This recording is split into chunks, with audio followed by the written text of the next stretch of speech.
because I will shoot my final Netflix special tonight.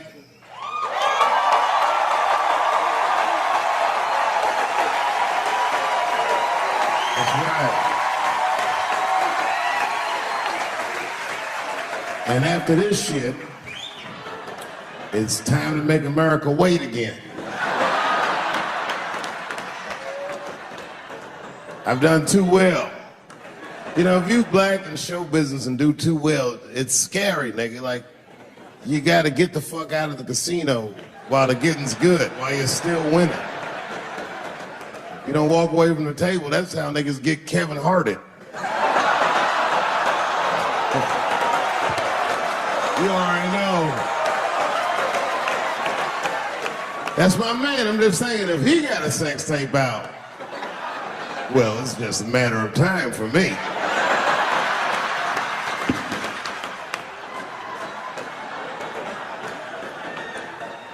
But you know why I be thinking sometimes I want to stop doing comedy? And you know, I don't want to sound like a braggart saying this, but the real like reason I want to stop is because I'm too goddamn good at it. I'm dope, nigga. Like, no, I'm not even exaggerating. It's not exciting. Every night before I come out on stage, I'll be backstage like, I'm sure this is gonna go well. And it always does. I'm so good at writing jokes, and this is not even an exaggeration. I actually write jokes backwards. I will write a punchline with no particular setup in mind. I just put it on a scrap of paper, and I'll throw that scrap of paper in my fishbowl. I have a fishbowl in my house filled with random punchlines. And every once in a while, I'll shake the bowl, and I'll dig in there and just pull one out and see if I can make that shit work. And I picked one for this special. It's not an easy punchline to pull off. Are you ready? Here it goes. The punchline is, so I kicked her in the pussy.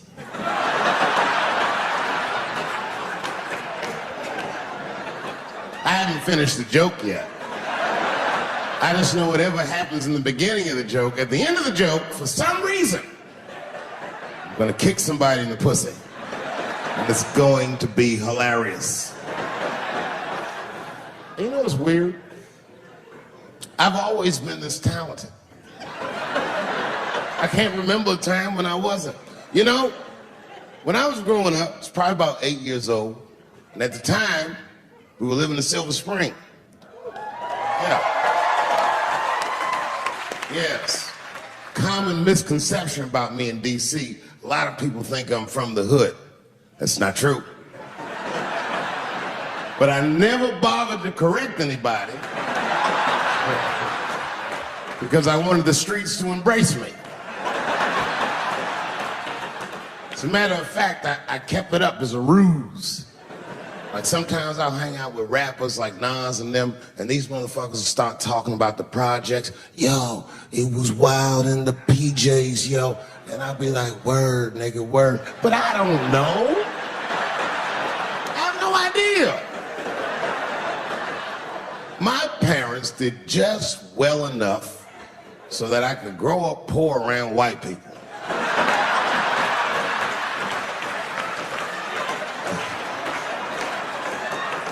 And to be honest, when Nas and them talk about the projects, nigga, I used to get jealous because it sounded fun. Everybody in the projects was poor, and that's fair. But if you were poor in Silver Spring, nigga, it felt like it was only happening to you. Nas does not know the pain of that first sleepover at a white friend's house. And you come back home on Sunday and just look at your parents like, y'all need to step your game up. Everything at Timmy's house works.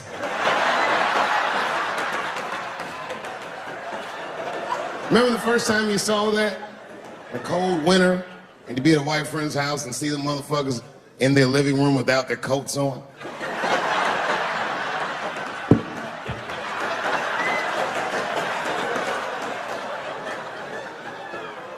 Timmy was one of my first white friends, like, in my life, man. He's a good dude, too. He moved to Silver Spring from Utah, of all places. I guess his family was affiliated with that Mormon church they got down there. And me and him used to hang out. And one day I was at his house, we were just hanging out, and Timmy says, "Dave, why don't you stay for dinner tonight?" I said, "Oh, man, I'd love to, but I can't. If I'm not home before dark, my mother will kill me." That was a lie. My mother had several jobs. I hadn't seen her in like 3 or 4 days. And the only reason I lied to Timmy was because at that point in my life, it was my experience that white dinner wasn't delicious.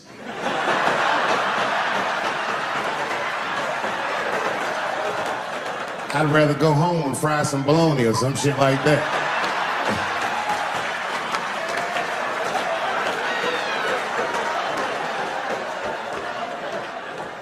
But then old Timmy threw me a curveball I wasn't expecting. He said, "Well, it's too bad you can't stay, Dave, because Mom made stovetop stuffing." I said, "What the fuck, stovetop?" Well, hold on, nigga. Let me make some phone calls real quick. I had seen that commercial so many times, I had dreamt of getting my hands on some of that stovetop stuffing. And finally, I met a motherfucker that actually had a box of stovetop in the house. I couldn't miss this opportunity, so I pretended to call my mother. And then I came back and I said, Timmy, you're not gonna believe this great news. Mom said I can stay." He said, "Fantastic." He said, "Why don't you come with me and we'll help set the table and then we can say the blessing." I had no interest in setting this motherfucker's table or saying these crazy ass Mormon prayers. I just wanted that goddamn stuffing. So I told Timmy, I said, "You know what? I'd love to help, but let me go wash my hands first." My plan was simple. Wash my hands slowly, and by the time I'm done, the table will be set, the blessing will be said, and all that there will be left to do is eat. Went to the bathroom. I washed my hands very slowly. I must have been in there for about 10 minutes. And suddenly, one of his mothers came to the door.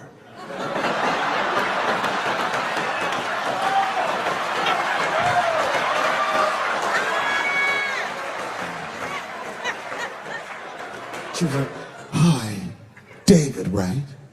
I said, "Yes, ma'am." She said, "Timmy tells me that you're planning on staying for dinner." I said, "I hope that's not a problem, ma'am."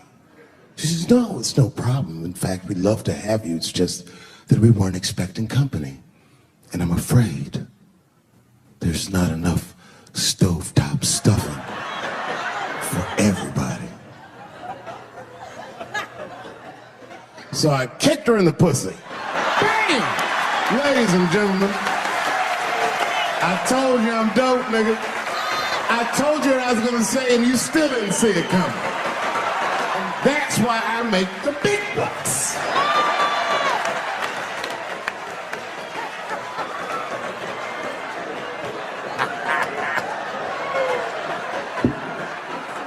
Oh my God. But there's a more important reason that I would stop doing comedy right now. And this reason is the real reason that's been percolating, and it really is the crowd, not you. I'm talking about the crowd on the big stage. It's too hard to entertain a country whose ears are so brittle. Motherfuckers are so sensitive, the whole country is turned into bitch-ass niggas.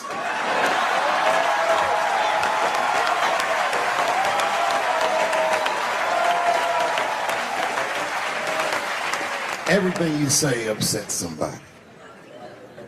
You know, I can remember when it all started. It was when I was doing Chappelle's show. When I was doing Chappelle's show, I used to do the show, and then on the weekends I do like concerts and shit like that. So I'm doing a concert, and there was a couple in the front row, beautiful couple. The wife was obviously Asian. You could see it in her face.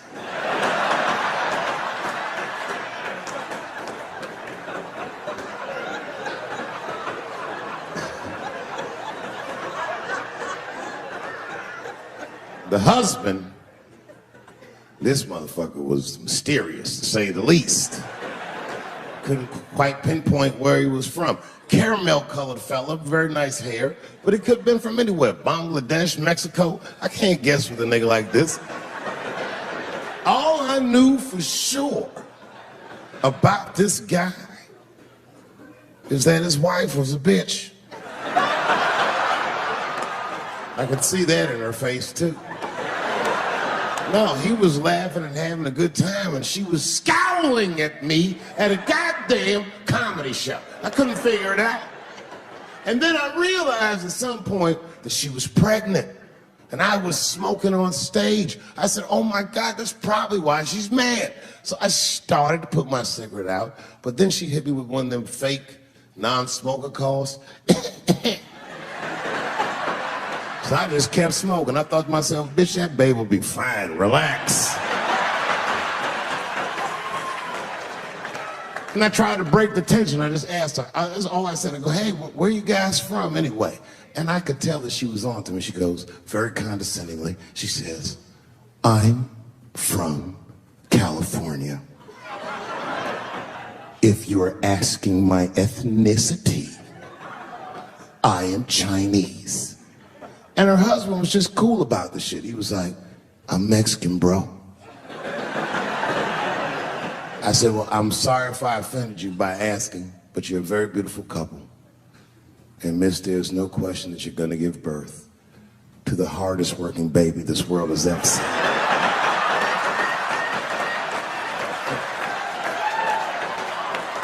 That's not a bad joke. She got very upset. She got up to leave immediately. But she didn't just leave. She had to take one last dig at me on the way out. I will never buy one of your fucking DVDs again, Dave Chappelle. I said, ma'am, with all due respect, Chinese people don't buy DVDs.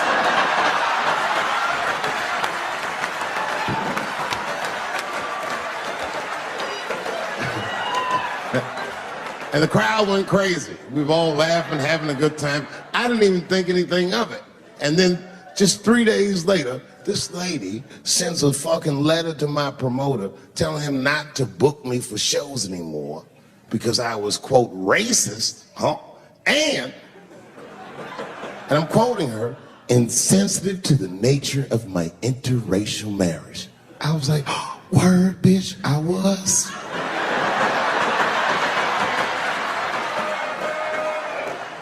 If she had just done a little bit of research, she would know that I myself am in an interracial marriage.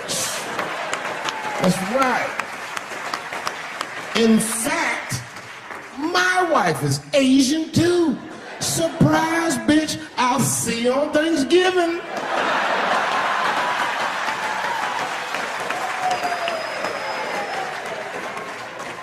But my wife's not Chinese. She's Filipino. That's right. And our kids are Puerto Rican somehow, so there you go.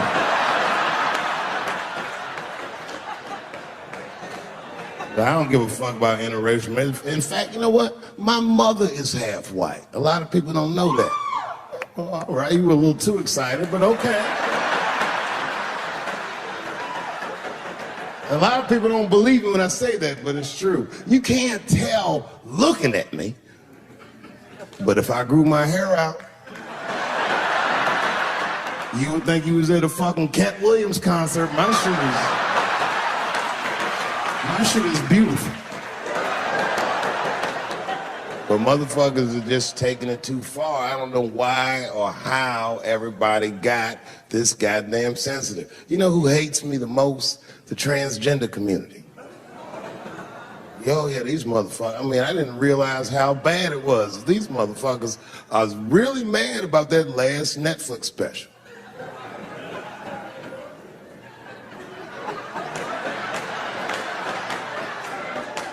It's tough, man. I don't know what to do about it, cause I like them.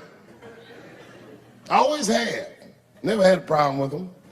You know, just fucking around. As a matter of fact, I think I make fun of everybody, and I mean, as a group of people, they have to admit, it's kind of fucking hilarious, man. I'm sorry, bro. It's like, I've never seen somebody in such a hilarious predicament not have a sense of humor about it. They're born feeling like there's something other than they're born as, and that's kind of funny, you know? I mean, it's funny if it's not happening to you. It's like that white black bitch that's in the news all the time. Rachel Dozer. She always says that. She's a white woman, but then she dressed up like a nigga and shot her way up to the very top of blackness. And I always wanted to meet her just so I could understand. I just wanted to like have dinner with her so I could just look in her eyes and call her a nigger to her face. The fuck is that bitch talking about? I identify black. That is trans talk, lady. Stop biting. Stop biting. There's a big difference between her and a trans. The difference between her and a trans is I believe transgenders. I don't understand them either, but I know they mean what they say. Them niggas cut their dicks off. That's all the proof I need. I've never seen somebody just throw their dick away. Don't need it.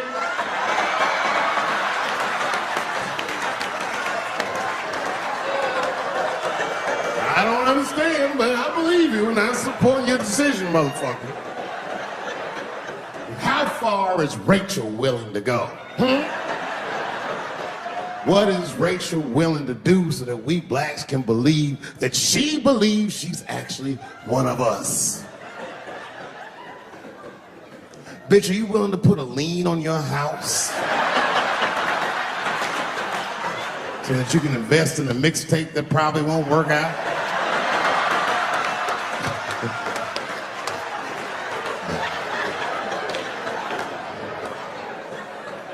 She didn't even change her name.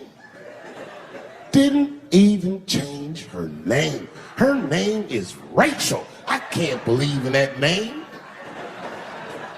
If you want my support, you're gonna have to change your name to the blackest shit I've ever heard. But you're gonna have to change your name to Draymond Green. I don't know a blacker name than that.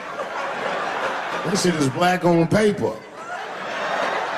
If you type Draymond Green into Airbnb, that shit will log off automatically.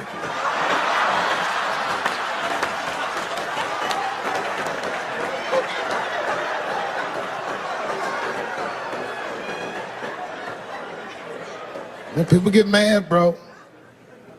People get mad about everything I say. I was doing a show. I was in Portland, Oregon. And I was checked in a hotel under the name Charles Edward Cheese.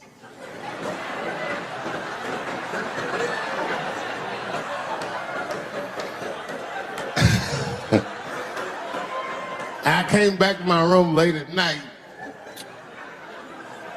and there was a note. It was like a letter on my desk. It was addressed to Mr. Cheese. So obviously, I'm going to assume that whoever wrote this letter must be an intimate friend of mine. This is not some kind of name that a person would just guess. But then I open the letter, and it turns out I don't know this person at all. It's a fan letter. You know, I'm not even used to the idea that I have fans, but I'm grateful for it. And even though I'm grateful for fans, I don't read those letters. Be nice if I did, but realistically, it's like, what am I, Santa Claus, nigga? I don't have time for this. Like, got shit I want to do. I'm trying to chill. Read all these dreams and wishes from strangers, but I read it. I'd already opened it. So I just read the whole letter. And you know what, man? Whoever wrote this letter truly loves me. I mean, they were really fucking nice in the letter. And then they described to me what it was like to come to the show, how excited they were, how much fun they were having. And then they said that when I got to my jokes about transgenders, that they were, quote, devastated. Because it turns out that whoever wrote the letter was transgender. Now I'm going to be real for a second. As a policy, you got to understand, I never feel bad about anything I say up here.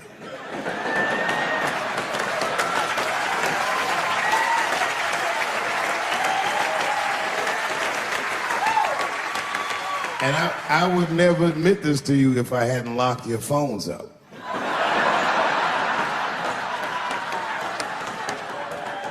But it was the weirdest thing. Like when I read this letter, the shit made me feel bad. I didn't feel bad about what I said, you understand? I felt bad that I made somebody else feel bad.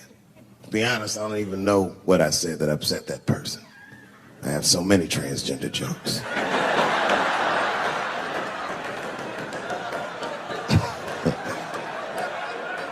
But I feel like it was probably this joke I'm about to tell you right now. And it's not even that bad of a joke. It's a true joke. I mean, it's not true, but I had read in the paper that Caitlyn Jenner was contemplating posing nude in an upcoming issue of Sports Illustrated. And I know it's not politically correct to say these things, so I just figured, fuck it, I'll say it for everybody else. Yuck.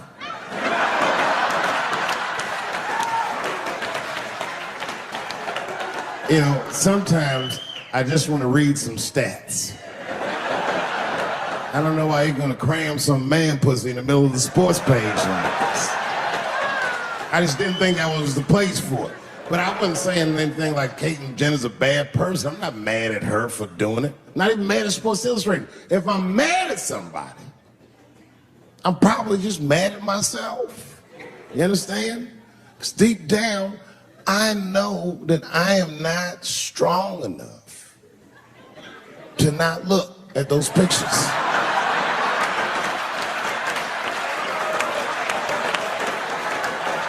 And I don't think I'm ready to see what she's trying to show me.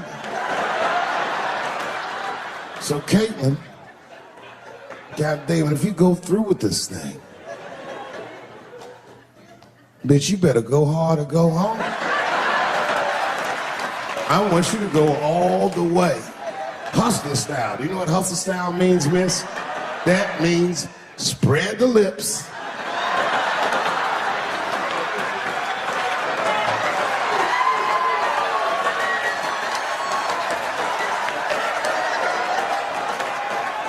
I hope she spreads her lips and there's an itty bitty dick inside. Ah! The show is behind the curtains.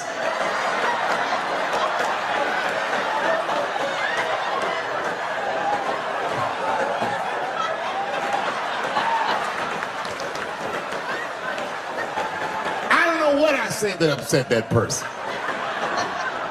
But I'm gonna tell you something. When I read that letter, and the moments after I read it, I did something that many black men in America do not have the time or the money to do. I thought about how I felt.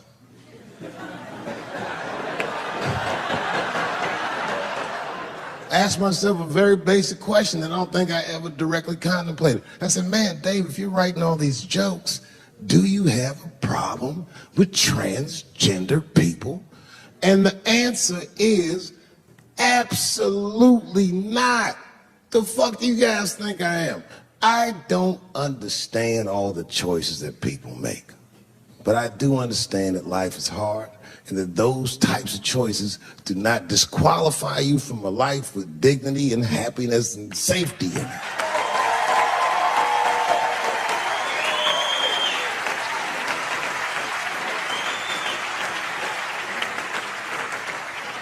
But if I'm honest,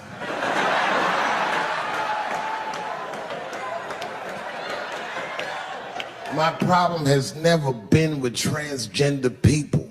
My problem has always been with the dialogue about transgender people. I just feel like these things should not be discussed in front of the blacks.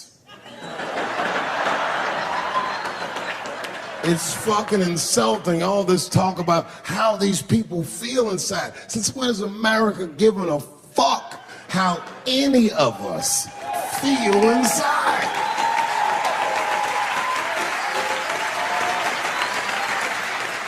And I cannot shake this awful suspicion that the only reason everybody is talking about transgenders is because white men want to do it. That's right. I just said that. If it was just women that felt that way, or black dudes and Mexican dudes being like, hey, y'all, we feel like girls inside, they'd be like, shut up, nigga. No one asked you how you felt. Come on, everybody, we have strawberries to pick. It reeks of white privilege. You never asked yourself why it was easier for Bruce Jenner to change his gender than it was for Cassius Clay to change his fucking name?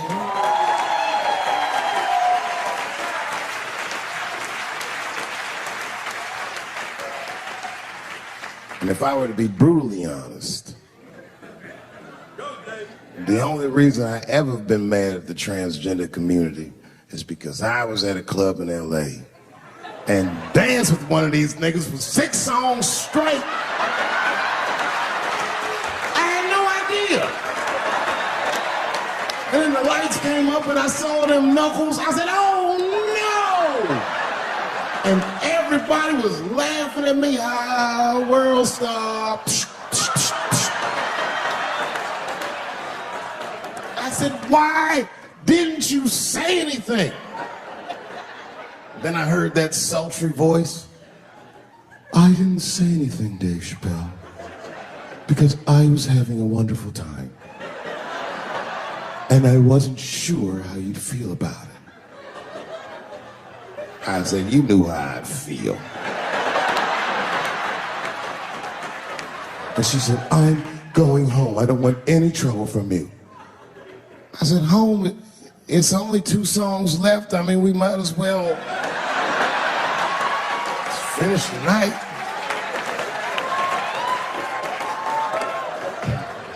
And we ended up having breakfast together. Oh, grow up, that doesn't make me gay. I just titty fucked her. His titties are as real as any titties in LA. It's 2 o'clock in the morning. I was just borrowing a little friction from a stranger. Whoops!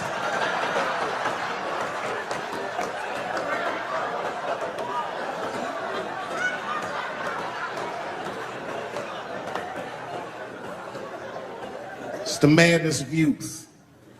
It's types of mistakes that a man makes when he's young. I wouldn't even know that it's necessarily a mistake. It was a wild night out. But I don't do it like that anymore. I'm old. I'm 44 now.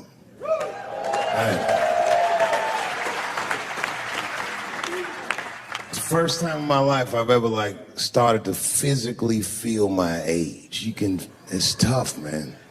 You know how I'm getting old? This is embarrassing, but I was in my hotel room.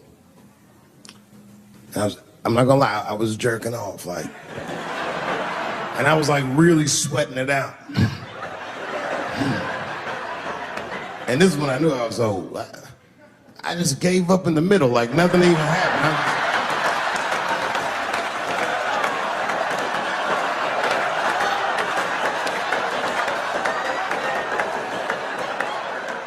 I don't like looking at my dick anymore. My dick looks distinguished. It's old, an old looking dick. It's got salt and pepper hair all around it. My dick looks like Morgan Freeman in the 90s. Without the dots. My dick narrates. Dave pulled me out and started jerking me around and jerking me around. But not with the same vigor as when he was young. He and I both knew nothing was coming out.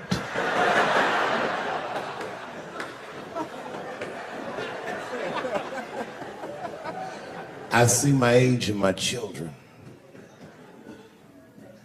I came home from the road, this is not long ago. I've been gone for, if you can picture, I was gone for weeks and weeks. And when I came back, nobody was home. Now, one person in my family thought that maybe I'd like to see them when I got back. Like, they knew when I was coming back, but they just weren't home. And that shit was a wake-up call. You know, like when my kids were little and the tour bus would pull up to the house, these motherfuckers would spill out. Dad is home, hooray! And they'd hug me and kiss me, and then as the years went on, they'd get less interested. Hey everybody, look, it's Mr. Promises back from the road.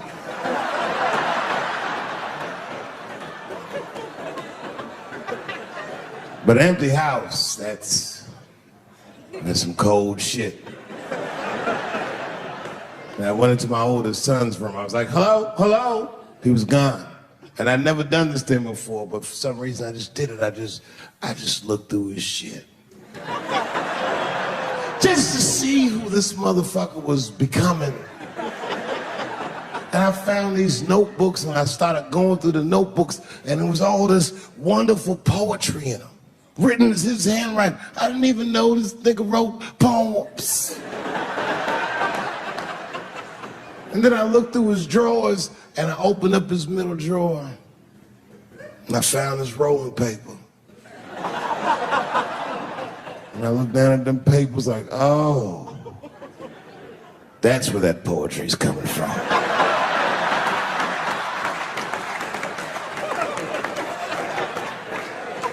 And that shit broke my heart. I mean, I smoke weed, but I mourned my son's innocence. And I cried a little bit.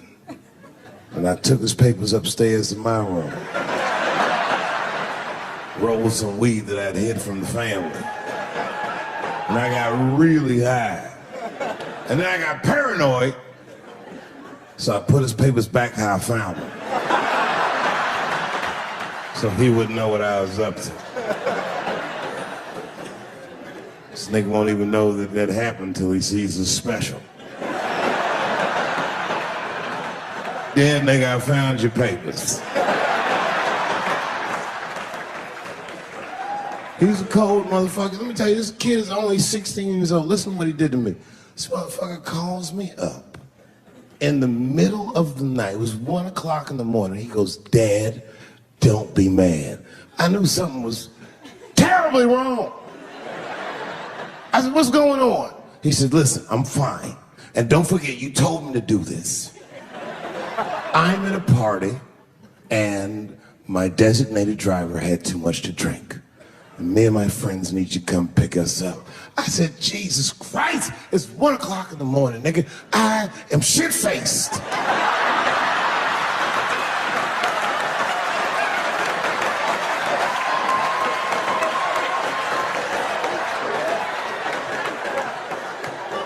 But I figured, fuck, it's better me than some kid. I might as well roll the dice and go pick my nigga up. I said, all right, I'm coming to get you. Just give me the address and I'll be right there. And then he gave me the address and I was shocked. I said, son, you are not gonna believe this, but I'm at the same party, nigga.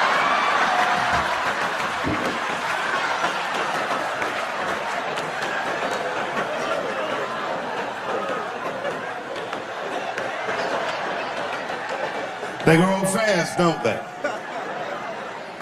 Can I ask you a weird question? I don't want to make you feel uncomfortable. You don't have to answer it, and if it doesn't go well, we'll just edit it out anyway.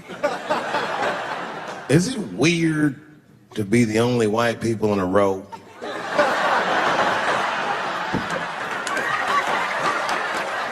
Is it weird? I mean, to be honest, does it feel strange? Are you worried at all? Give me your money, motherfucker.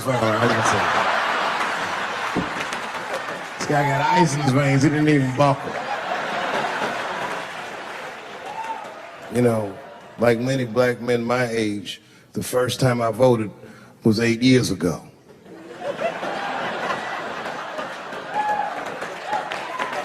Yeah.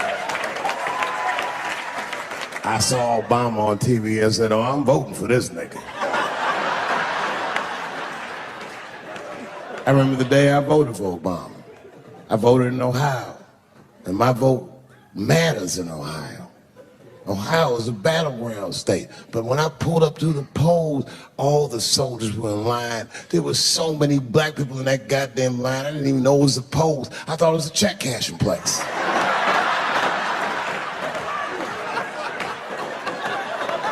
We were hugging each other, and old people were singing hymns and spirituals and shit. It was like the OJ verdict times 10 or some shit. I've never seen black people that happy. 8 years later, I'm pulling up to the polls again. This time I'm driving a brand new Porsche because the Obama years were very good to me.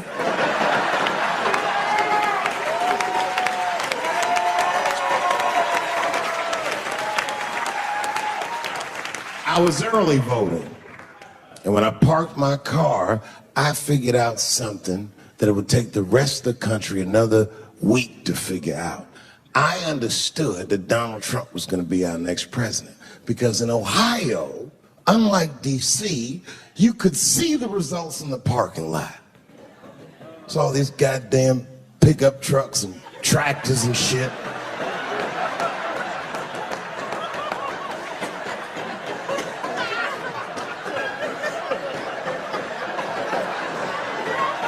And then I walked up and I saw a long line of dusty white people.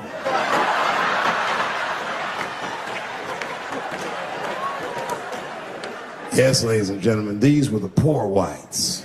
I must tell you, I've never had a problem with white people ever in my life. But full disclosure, the poor whites are my least favorites. We've gotten a lot of trouble out of them. And I've never seen so many of them up close. I looked them right in their coal-smeared faces. And to my surprise, you know what I didn't see? I didn't see one deplorable face in that group. I saw some angry faces and some determined faces, but they felt like decent folk. No, they did. In fact, I'm not even lying, and I did sound fucked up, but I felt sorry for them. I know the game now. I know that rich white people call poor white people trash.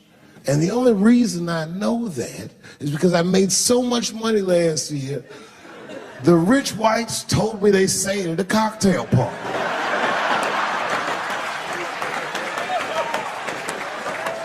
And I'm not with that shit. And I stood with them in line like all of us Americans are required to do in a democracy. Nobody skips the line to vote. And I listened to them. I listened to them say naive, poor white people things. Man, Donald Trump's gonna go to Washington and he's gonna fight for us. I'm standing there thinking in my mind, you dumb motherfucker.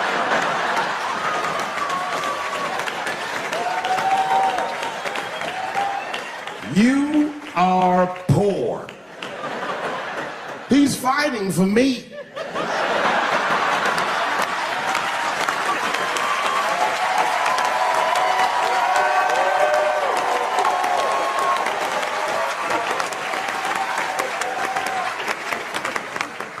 And they all looked at me. They could tell who I was voting for just as easily as I could tell who they were voting for.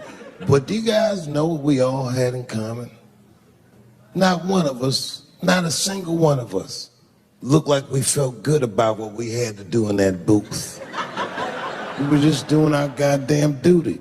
Yes, I voted for Hillary Clinton. Of course I did. I voted for her because I liked what she said vastly better than I liked what he said. But to be honest with you, at that point, that shit was like watching Darth Vader do the I Have a Dream speech. That bitch is mean as hell. She had already Karate Kid swept Bernie Sanders' legs from underneath him. Boy, it was hard voting for that shit. But it was the lesser of the evils. I know you were a Clinton supporter, Miss. I am sorry to say like that. It didn't feel bad voting for her, but it didn't feel as good as it should have. She was gonna be our first woman president. They were gonna make coins out of this bitch.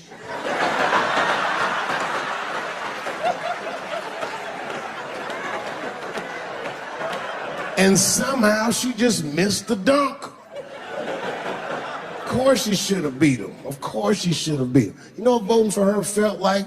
It was bittersweet. It felt like I was lucky enough to eat Halle Berry's pussy. And whilst I was doing so, she fucking farted in my face, man.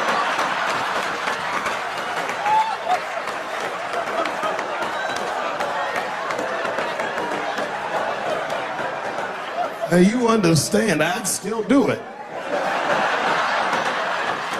But boy, I wish she didn't fart in this great nation's face.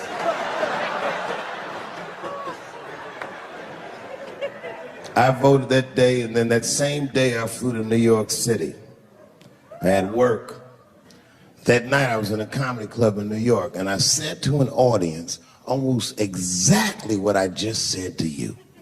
And I didn't know that there was a journalist in the room. And this journalist wrote an article. The headline of the article said, Dave Chappelle is an avid Donald Trump supporter. Yeah, I had no idea the paper said that. And you know how I found out? My wife called me from Ohio the next morning in a goddamn panic. David, what the fuck is going on in New York? I said, I'm being good, but what have you heard?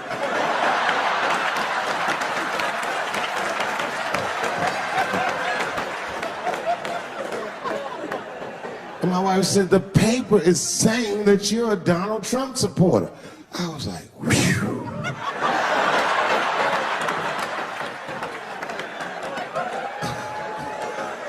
I said, don't worry about that shit, baby. Nobody in their right mind would believe that. And she said, no, David, people believe it. And then she started reading the comments to me. Oh, they were terrible. All these black people call me all kinds of Uncle Toms and shit. I should tell you, buddy, this is a very serious allegation from one black to another. I was incensed. Uncle Tom?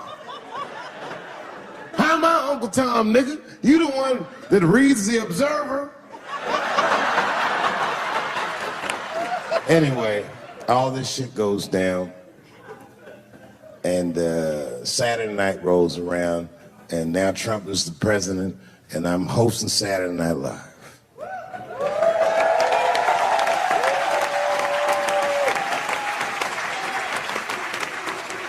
And I didn't really prepare my monologue, I just kind of winged it.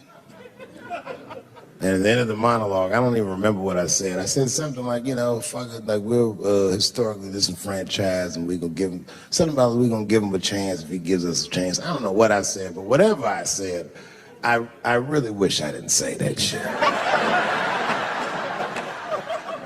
It was not worth the trouble. Now I walk into the barbershop and all them black people just be looking at me like, yo, Dave, what's up with your boy? Yo, nigga, yo! Not my boy. Because I don't care if you're a Republican or Democrat, if you support him or not, any objective person is going to have to admit that this motherfucker is having a terrible go of it.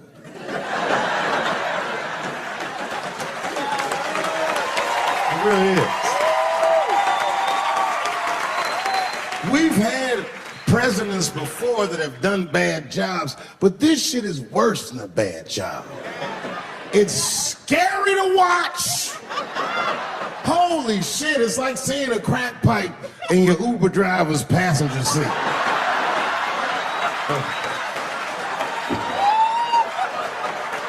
The fuck is wrong with this guy?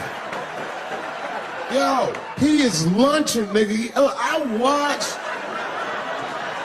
watched Donald Trump in a press conference, and this motherfucker had all the media gathered, and this nigga literally asked the media to their face to stop finding shit out. I was like,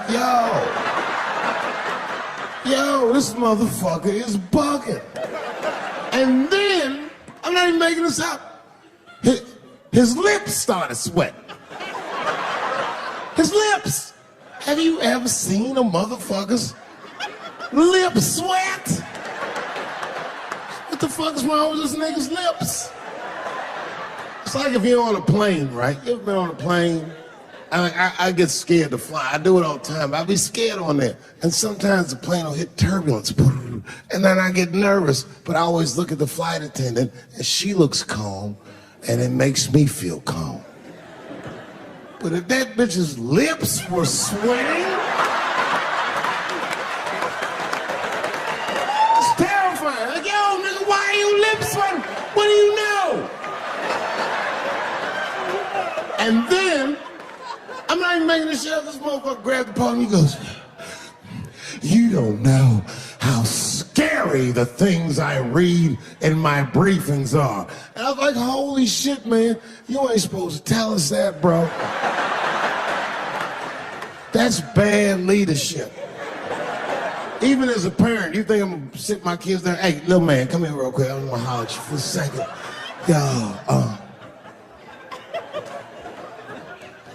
I'm 3 months behind on the rent, nigga, and I am worried. Very worried. Go to school and have a productive day, nigga. I was just thinking out loud, getting some shit off my chest. Like, what the fuck are you doing, bro? This is bad, man.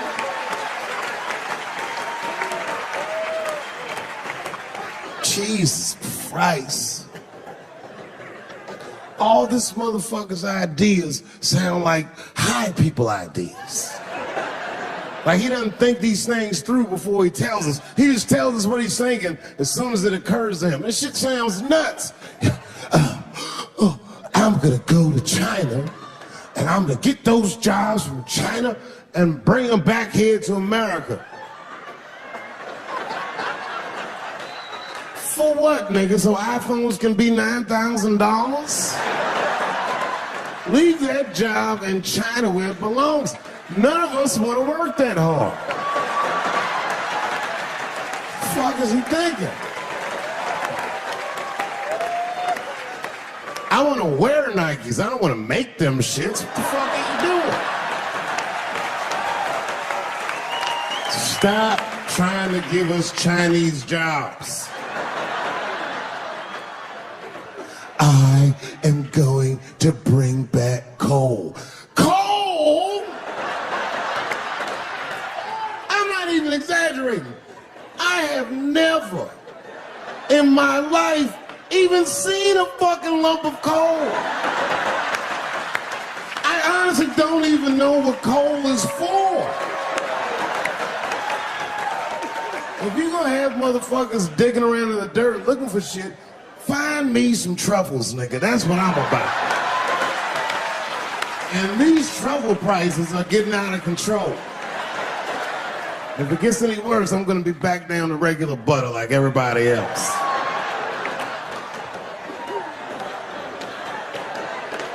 Terrible, terrible job. This motherfucker hit North Korea with rap battle threats. Fire and fury, like, yo! Yo, what are you doing?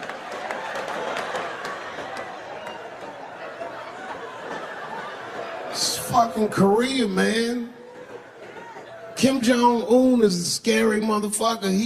He might be as crazy as Trump. Some scary shit. And if you one of them naive motherfuckers that thinks that a war with Korea is gonna be easy, then you don't play Call of Duty at 3 a.m. like I do. Because that's when the Koreans play. Fucking 8-year-old Korean kid took out my whole goddamn platoon last night.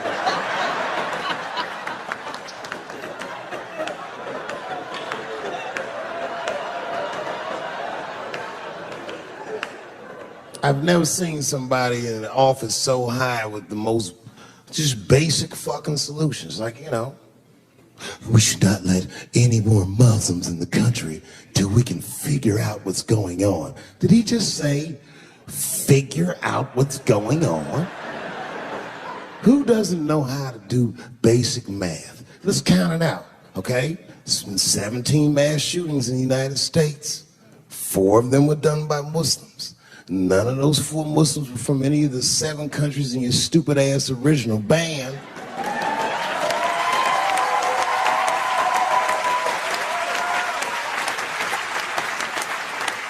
And since he brought it up, the other 13 shootings were done by the Tiki Torch Whites.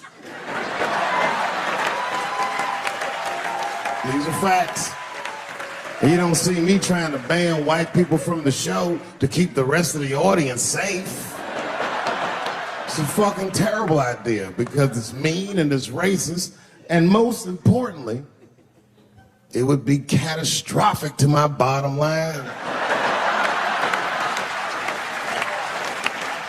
If there were no white people here tonight, I might leave this bitch with $1,800. This man needs to realize that we all need each other. And that's why we will never, ever be able to beat China. Because everybody in America is racist, and everybody in China is Chinese. This motherfucker called it all wrong.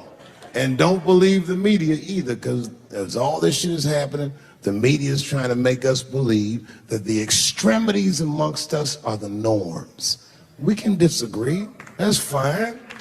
And most of us are keeping a cool head about this shit. You know what I mean? Americans generally respect one another's beliefs, even if they don't share those beliefs. I know I do. I respect everybody's beliefs except Amish people. Because they're the only ones that I can say clearly their God is wrong. The speed limit is 75 miles an hour in Ohio, and 1 lane of traffic is blocked by a goddamn horse and buggy. Nigga, your God is ridiculous.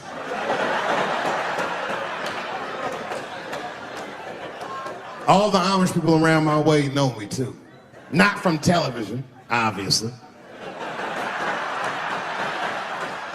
They know me from the streets. Because when I see them horse and buggies, I'll pull the Porsche over and talk to them. Ezekiel, are you sure that God doesn't want you to have any of this technology or this energy? Huh? Huh? I can't hear you, nigga. Let me turn this air conditioner off. What did you say? And the niggas be like, get away from me, ye. Ye tried to tempt me like the devil. Devil? Nah, bro. I'm trying to put you on to the game, Zeke. It's a big world out here, nigga. I just went 25 miles in 30 minutes. That's a day's journey for you. You don't even know what the weather's gonna be tomorrow, do you? I do. You don't even know that there's a valuable Pokemon right on your shoulder. Beep, ta-ta. And then I drive away. Huh? Oh, my vape pen?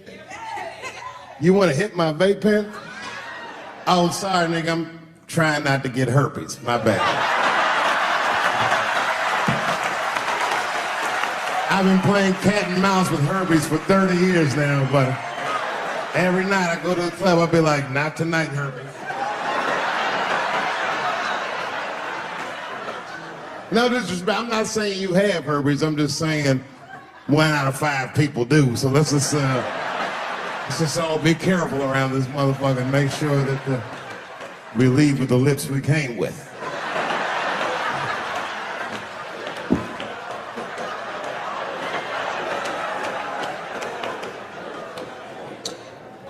Sometimes I think that the media is hard on Trump. Because I'll see shit that they get on him about that doesn't seem bad to me. And nigga got on Trump about not staying in the White House enough. Who gives a fuck? This motherfucker was rich. Used to shit in the gold toilet.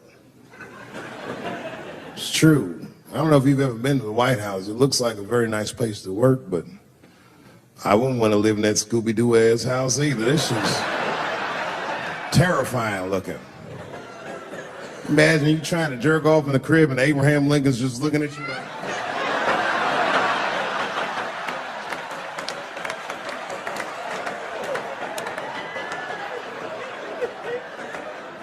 Shit, Bush didn't stay there either. He was rich too. He was like, fuck that, I'm going to my ranch in Texas. Obama was the first motherfucker to move into the White House like, this is a nice place. Look at this rug.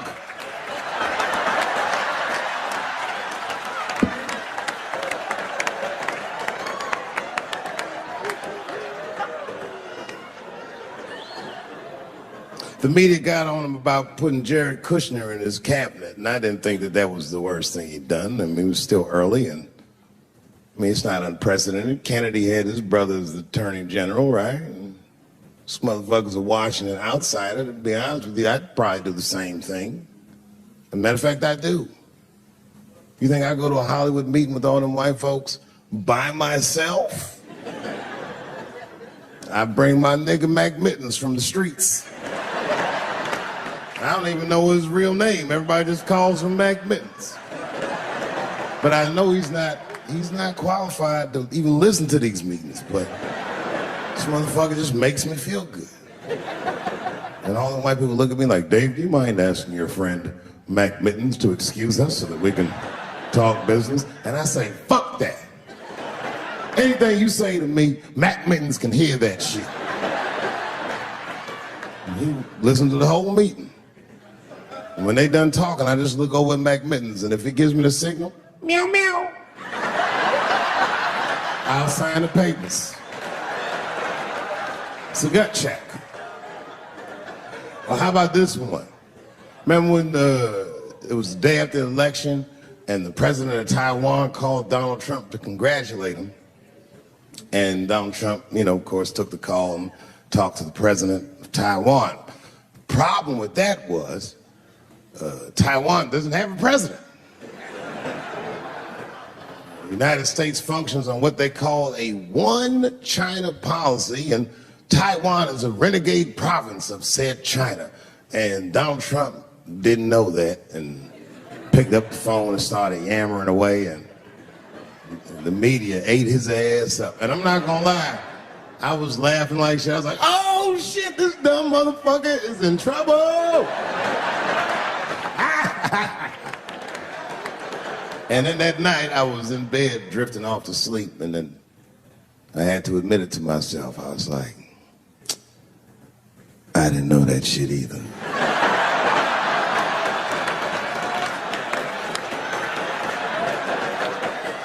And then I realized the media got the story wrong. The story wasn't that Donald Trump took the call. The biggest story is that nobody told Donald Trump not to take the call. That's terrifying. God damn, nigga, you don't have a Mac Mittens on your team? This It wasn't like they were calling the White House, they were calling the switchboard at Trump Towers, and they were getting through. Anybody. Mr. President, there's a Ricky Ticky Tabby on the phone for you? Yes, put him through. Hello, Ricky Ticky. Good to talk to you. Mr. President, there's a John Jacob Jingleheimer Smith on the phone. His name is my name too. Put him through. Hello, John Jacob. Let's talk business.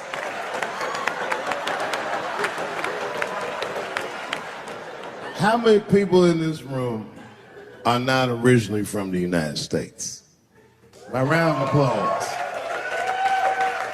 Where are you from, bro? You're right there. You're from Iraq? Ew. I was fucking around. How long have you been here in the country? 23 years? Are you a citizen yet? You are? Congratulations, nigga. Congratulations. Well, welcome to this great land. You know, I'm gonna give you a history lesson, because I'm sure this wasn't on your entry exam. But every naturalized American has heard something about what I'm about to tell you. A picture is the early 50s in the United States. This 14-year-old boy goes down from Chicago to Mississippi to meet his extended family for the first time. He'd never been to Mississippi. And before he went, his mother said to him, very pointedly, she said, if a white man looks you in your eyes in Mississippi, look away. And I don't know what you know about black people from Chicago, but they're not a scared people. Legend has it, he was in front of a convenience store, hanging out with his cousins, having a good time, and a white woman walked out of the store, and he thought she was pretty, and he said, bye, baby, not realizing that he had just made a fatal mistake. 4 days later, a group of adult white men burst into this family's home and snatched a 14-year-old boy out of bed in front of his family that was powerless to stop them, and he was never seen alive again. His name was Emmett Till. They found his body maybe a few days later. It was in a creek, tied to a wheel so it would sink, horribly beaten and bloated. Hideous. And lucky for everybody in America, his mother was a fucking gangster. She was.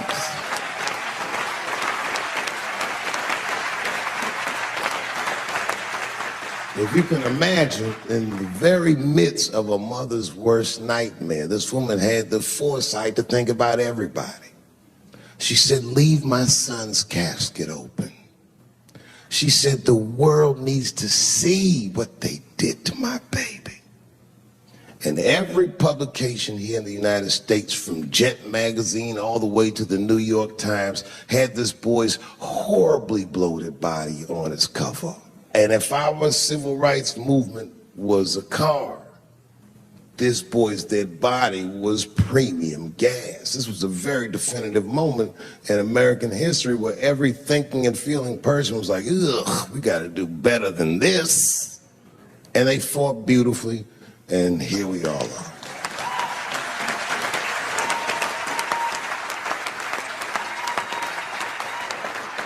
And the reason that I bring that up tonight and why it's relevant now is because less than a year ago, the woman that he allegedly whistled at admitted on her deathbed that she lied in her court testimony. And you can imagine when we read that shit, we was like, ooh, you lying ass bitch. I was furious. But that was my initial reaction. And initial reactions that we all learned as we get older are often wrong or more often incomplete. They call this phenomenon standing too close to an elephant. The analogy being that if you stand too close to an elephant, you can't see the elephant. All you see is its penis-like skin. You gotta step back and give it a better look. And on stepping back and thinking about it for a few moments, I realized that it must have been very difficult for this woman to tell a truth that heinous about herself at any point in her life, even the very end. And I was grateful that she had the courage to tell it before she left this world, because it's an important truth and we needed to know. And I said to myself, well, thank you for telling the truth, you lying ass bitch.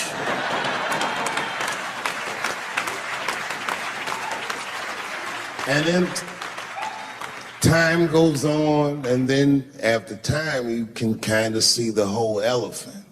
And it's humbling, because you realize that this woman lied, and that lie caused the murder. But that murder set in motion a sequence of events that made my wonderful life possible, that made this very night possible. How could this be that this lie could make the world a better place? It's maddening. And that's how I feel about this president. I feel like this motherfucker might be the lie that saves us all. Because I have never felt more American than when we all hate on this motherfucker together. Jesus Christ, it's good. And when it happens, I can see everybody that's struggling.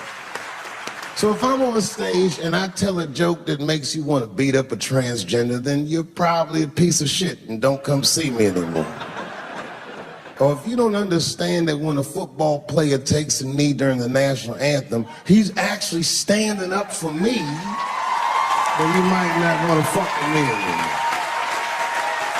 But I swear, no matter how bad it gets, you're my countrymen, and I know for a fact that I'm determined to work shit out with y'all. And if that woman that said that heinous lie was alive today, I would thank her for lying. And then I would kick her in the pussy. Thank you very much, Washington, D.C.